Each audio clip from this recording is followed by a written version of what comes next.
Rape.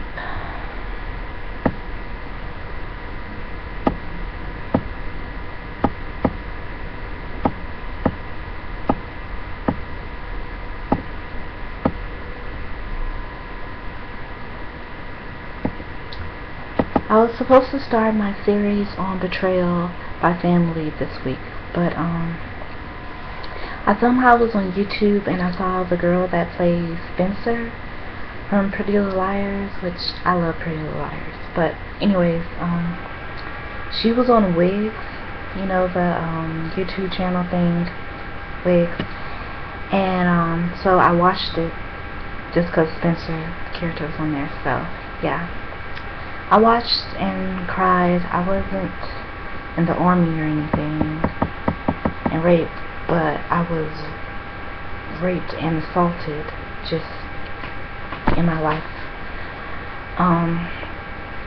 I got so angry when I was watching this.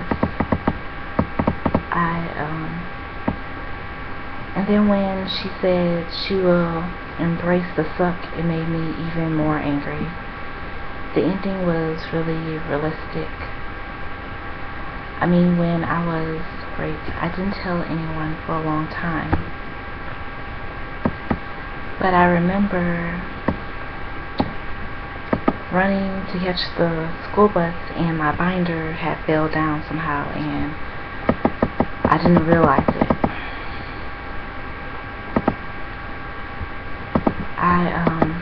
I just went on and caught the bus. Later on that night, I get a call from a friend. Let's just call her L. She tells me she needs to talk before school and to meet her. So we met the next morning, and she says here. So she's holding out her hand with my binder and drops it and starts crying. She leans on me and says, "I know." I say, "Know what?" Because at the point I still didn't know what she was talking about. I had forgot what I kept in my binder all this time. She says, "I know what happened on July 9th, 2003. Immediately, her reaction was to push her off of me.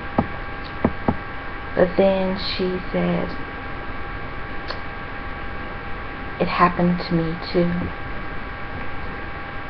So I started crying. I didn't know how long we stood there, but it was for a while. And we were just hugging each other until we stopped crying.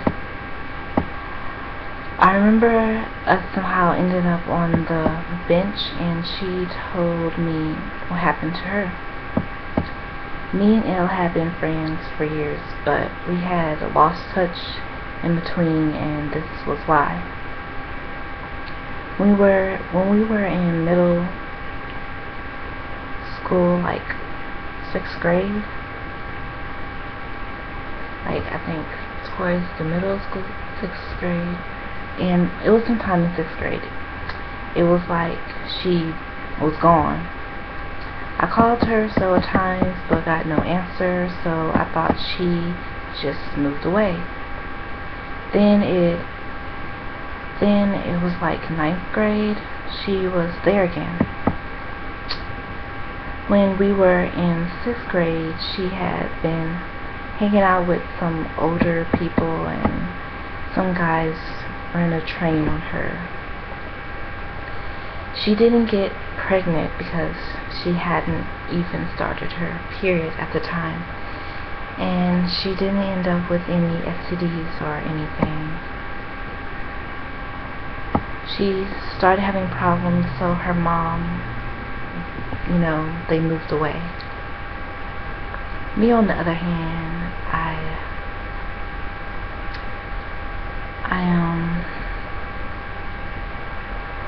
I don't think I can talk about mine happened with me with that.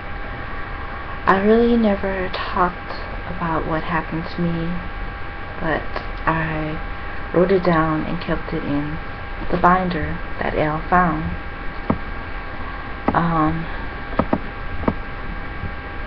So instead of telling her, about what happened with me with the rape, I told her about what happened to me, one of the events that happened to me during childhood when I was assaulted, I guess you'll say. My stepfather and I were going to pick up my little sister from school, and I told them I had to go to the restroom, so I went to the restroom.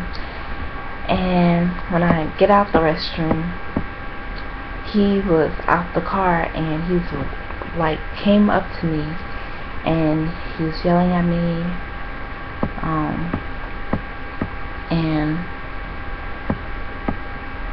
and I tell him that I was going as fast as I could, but he ends up grabbing me by the neck and has me against the wall and was choking me. So, I of course asked him, to get off of me, to let me go, and I just was crying until he lets me go. I mean, me saying anything didn't do anything. He just finally lets me go. And while I was looking at him choking me, like, his pupils were really big, and I figured that he was doing this because he was on drugs or something again. It wasn't nothing new about that. So yeah. When he dropped me, I remember dropping to the floor, gasping for air. He said, "Get your ass in the car." So I did. I didn't tell my mom for a while because she never hears me, I feel. But I did end up telling her, right in front of him, actually. The first thing my mom did was she looked at him. Of course, he acted like he didn't know what was going on. Like, why would I be making up such a story, basically? And I wasn't, of course. And so my mom asked me, what's wrong with me to make up these lies? That was the last time I shared anything of importance with her. But when I was raped, I had so much anger and so much shame and embarrassment that I couldn't even tell anyone about it. I just continued life as if I could move past it and embrace the suck. But that doesn't work. I found myself holding in the pain and lashing it out on others sometimes, and every time I saw someone who had been raped or just the slightest flirtation, something would build up inside of me. The saying, the wounds and physical pain goes away, but the real pain, those thoughts and memories, those bastards never go away.